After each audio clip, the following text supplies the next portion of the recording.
नमस्कार शेतकरी मित्रांनो, दौलत सूर्यवंशी अग्री चॅनलमध्ये आपलं स्वागत आहे। शेतकरी मित्रांनो, भारतामध्ये आंबा या फळ पिकाचं खूप मोठ्या प्रमाणामध्ये उत्पन्न घेतले जाते।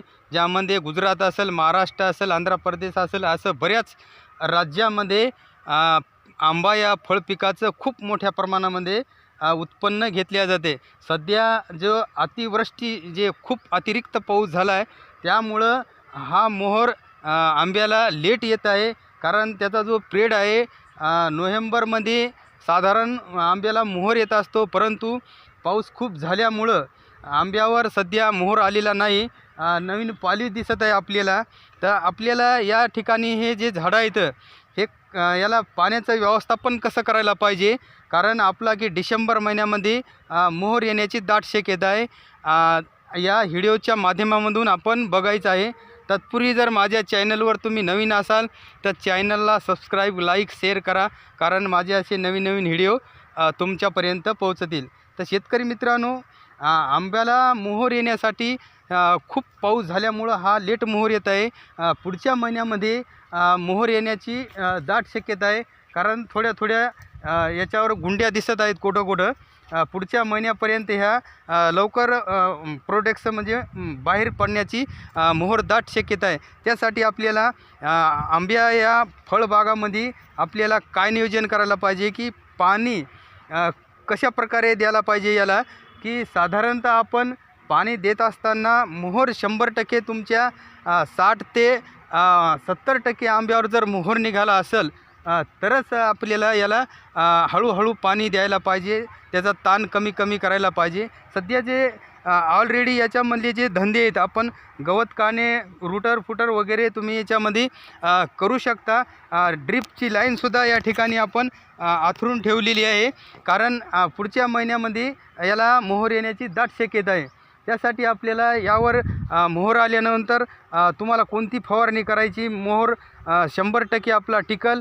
यामध्ये बरेच काही असे रोग आढळून येतात, जे भुरिया रोग असेल, ज्यामध्ये मोहरावर जो येणारा मँगो हॉपर असेल, यासाठी आपल्याला कोणत्या फवारण्या करायच्या याचा आपण एक शेड्यूल्ड तयार केलेलं आहे। ते आपण पुढील जेव्हा मोहर येईल याला तेव्हा आपण या फवारण्या याच्या माध्यमामधून सांगू। आता या ठिकाणी बघू शकता तुम्ही थोडे थोडे मोहराची साईज हे गुंडी दिसायला सुरुवात होत आहे, अशा निघत आहेत। आणि सध्या यामध्ये आपण हे जे झाडं आहेत हे झाडं आपण तानावर ठेवलेले आहेत, कारण आता जर आपण याला पाणी जर दिलं, तानावर जर नाही ठेवलं तर आपल्याला याला पाणी जर दिलं तर याच्यावर 100% अशा प्रकारे पालवी येईल। हे बघू शकता, कारण या ठिकाणी ताण नसल्यामुळं ही पालवी येते। त्यासाठी आपल्याला झाडं साधारण तानावर ठेवायचे। आता तानावर ठेवत असताना आपण जमिनीचा जो प्रकार आहे, जमीन तुमची जर काळी असेल, पाणी जर जास्त वेळ टिकून ठेवीत असेल तर तुम्ही या ठिकाणी पाणी त्या जमिनीच्या हिसाबानं द्यायला पाहिजे।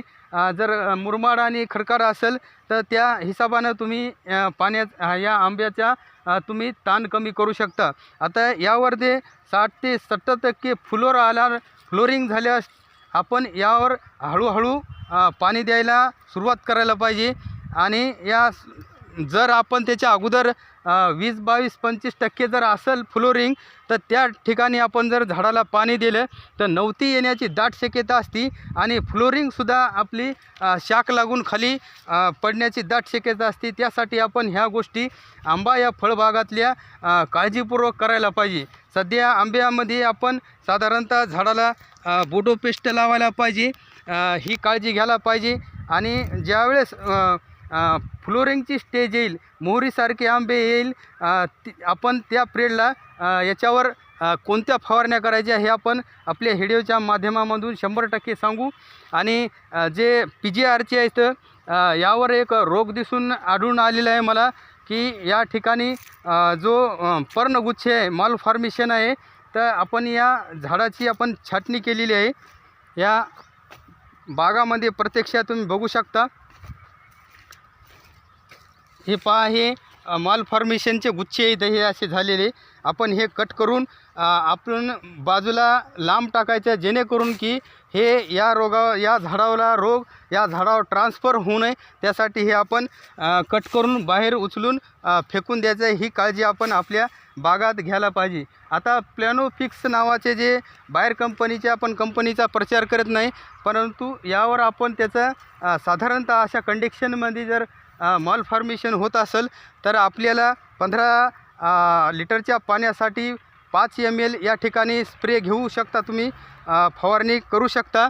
या माध्यमामधून हा मालफॉर्मेशन येणारा जो रोग आहे आपल्या बागातला टळण आणि रोग नियंत्रणात येईल. हे बघू शकता या पण ठिकाणी आलेलं आहे, हे दिसतं. हे असे बऱ्याच ठिकाणी येऊ शकतो, कारण एका झाडावर जर आलं तर आपल्या बागामध्ये पूर्ण येऊ शकतो. अशा प्रकारे आपण आपल्या बागाचं जे संरक्षण करायला पाहिजे, कारण आंबा या फळपिकामधून आपल्याला खूप मोठ्या प्रमाणामध्ये उत्पन्न घ्यायचं आहे.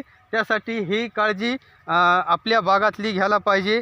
शेतकरी मित्रांनो, माझा जर व्हिडिओ तुम्हाला आवडला असेल तर तुमच्याकडं कोणती व्हरायटी आहे, कोणता आंब्याचा बाग आहे हे मला छोटेसे कमेंटमध्ये कळवा. माझी रिक्वेस्ट आहे तुम्हाला. मी जे हे बागामध्ये आलेला आहे हा केशरची व्हरायटी आहे. या ठिकाणी हा केशरचा बाग दिसतो, या बागामध्ये मी आलेला आहे. तर शेतकरी मित्रांनो, भेटू नेक्स्ट व्हिडिओमध्ये. तोपर्यंत धन्यवाद.